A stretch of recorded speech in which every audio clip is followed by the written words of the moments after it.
Quand les soldats sont arrivés, le puits était vide. Il n'avait pas été détruit ni scellé, juste vidé. Et dans une région déjà marquée par la tension, ce silence annonçait peut-être bien plus qu'un simple manque d'eau. Depuis plusieurs semaines, les habitants de cette petite ville se plaignaient de maux étranges. De l'eau trouble, parfois nauséabonde, qui changeait de goût selon les jours. Et ce matin-là, sans prévenir, elle avait disparu, totalement. Il ne restait que le silence et la peur, car tout le monde savait ce que cela signifiait. Ailleurs, des villages entiers s'étaient battus pour un ruisseau. Certains avaient fui, d'autres étaient morts. Au début, on avait parlé de sécheresse, puis de sabotage, mais personne n'osait dire le mot, car ce mot faisait peur, celui de guerre. Une guerre de l'eau, invisible, inavouée, mais bien réelle. Une guerre qui a déjà commencé et que personne ne veut affronter en face. Ce que vous allez entendre dans cette vidéo n'est pas une fiction. Il s'agit de faits, de cartes, de documents officiels et d'un enchaînement de décisions que nous avons peut-être sous-estimées. Car aujourd'hui, au-delà des discours, une vérité glaçante se dessine. L'eau, notre bien le plus vital, est en train de devenir une arme, une monnaie, un outil de pouvoir et peut-être le déclencheur du prochain grand conflit mondial. Mais avant d'en arriver là, il faut revenir en arrière. Comprendre les signaux, suivre les traces, car parfois la guerre commence bien avant le premier coup de feu. Si ce genre d'histoire vous intrigue autant que moi, je vous invite à vous abonner à la chaîne et à activer la cloche pour recevoir les prochaines histoires, souvent dérangeantes, mais toujours fondées. Ici, on explore les mystères du passé et les silences du présent avec respect et curiosité.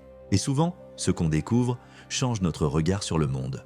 En 1995, l'ancien vice-président de la Banque mondiale, Ismail Serageldine, déclare dans une conférence « Les guerres du prochain siècle seront déclenchées par l'eau, pas par le pétrole ». À l'époque, peu l'écoutent. Les enjeux sont ailleurs. Pourtant, dès les années 2000, plusieurs rapports stratégiques, classés confidentiels, commencent à faire remonter une série de signaux faibles. Tensions autour de barrages, construction accélérée de méga-réservoirs, contrôle des sources, en zone frontalière. Un exemple, le barrage éthiopien de la Renaissance, le plus grand d'Afrique, construit sur le Nil bleu. Un projet colossal qui inquiète profondément l'Égypte et le Soudan, deux pays qui dépendent presque entièrement de ce fleuve pour survivre. Dès 2013, des généraux égyptiens évoquent une possible frappe militaire si l'Éthiopie ne respecte pas certains seuils de débit.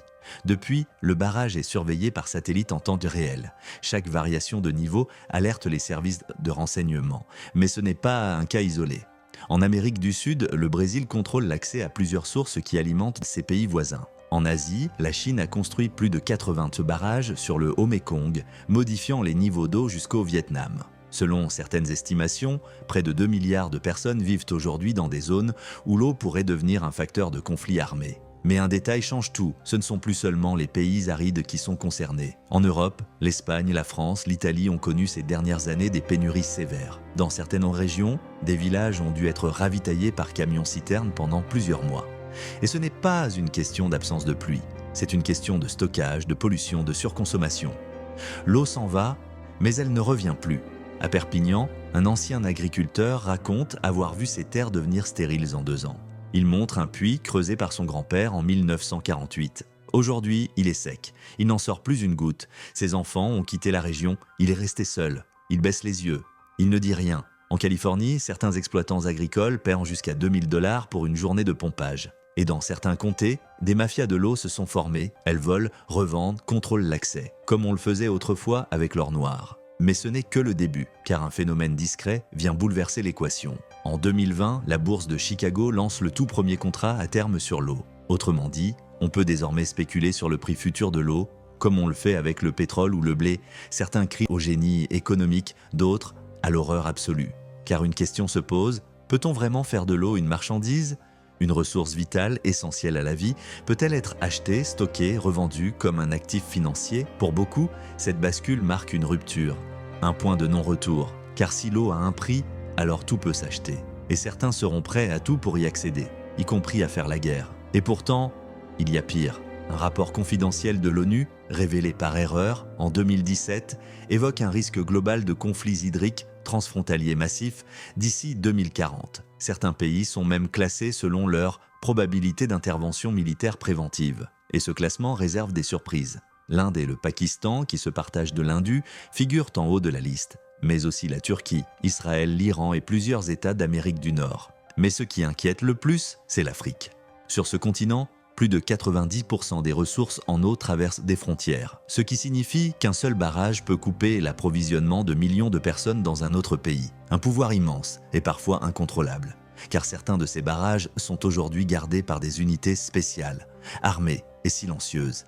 Mais un autre détail dérange, certaines entreprises privées achètent des sources, pas pour les exploiter, mais pour les conserver ou les bloquer. En Australie, un homme d'affaires a acquis plus de 30% des réserves souterraines d'une région entière, officiellement pour préserver la ressource, officieusement, selon certains journalistes, pour spéculer sur la rareté. Et ce mouvement s'accélère. Partout sur la planète, des fonds d'investissement rachètent des puits, des réseaux, des brevets de désalinisation, parfois en toute transparence, parfois sous des sociétés écrans. Et dans ce monde discret, une vérité se dessine. Celui qui contrôle l'eau contrôle la stabilité, la santé, l'économie, mais aussi l'ordre social. Et si demain, l'eau venait à manquer, qui choisirait les priorités? Les hôpitaux, les cultures, les industries ou les zones stratégiques? Imaginez une ville moderne avec ses tours, ses hôpitaux, ses écoles. Et maintenant, imaginez que cette ville ne reçoive de l'eau que 2 heures par jour, pas à cause d'une guerre, mais d'un choix ou d'un test. Car ce n'est pas une simple projection. Un cas documenté, peu médiatisé, s'est produit en 2015, à Damas, en Syrie. La ville comptait alors plus de 4 millions d'habitants. Pendant plus de 40 jours, l'eau a été coupée par un groupe armé qui contrôlait la source principale. Les négociations ont échoué, les gens ont commencé à boire l'eau des égouts, des centaines d'enfants sont tombés malades, certains sont morts et personne n'est intervenu. Car ce n'était pas une attaque militaire, c'était un contrôle logistique. Un bras de fer invisible, mais dévastateur. Et pourtant, cette histoire n'a jamais fait la une. Et elle pose une question troublante. Si cela s'est produit là-bas, pourquoi pas ailleurs? Et si demain, une cyberattaque visait un réseau d'eau potable dans une capitale occidentale? Ou si un barrage cédait sans explication? Dans un monde ultra connecté où tout dépend de quelques infrastructures, combien de jours avant le chaos et combien de décisions sont déjà prises, loin des regards, pour se préparer à ce type de scénario? Car certaines bases militaires testent aujourd'hui des systèmes de purification autonomes, des unités mobiles capables de produire de l'eau potable en toute autonomie. Mais elles ne sont pas destinées aux populations, elles sont réservées aux forces d'élite, aux centres de commandement. Alors, la guerre de l'eau a-t-elle vraiment commencé? Ou sommes-nous encore dans la phase d'observation? Et surtout, qui aura le dernier mot? L'humanité dans son ensemble, ou ceux qui savent anticiper les pénuries? Ceux qui contrôlent les flux, ou ceux qui les subissent? La question n'est plus de savoir si cela arrivera. La vraie question, c'est quand et où. Et vous, à qui laisseriez-vous l'eau si elle venait à manquer?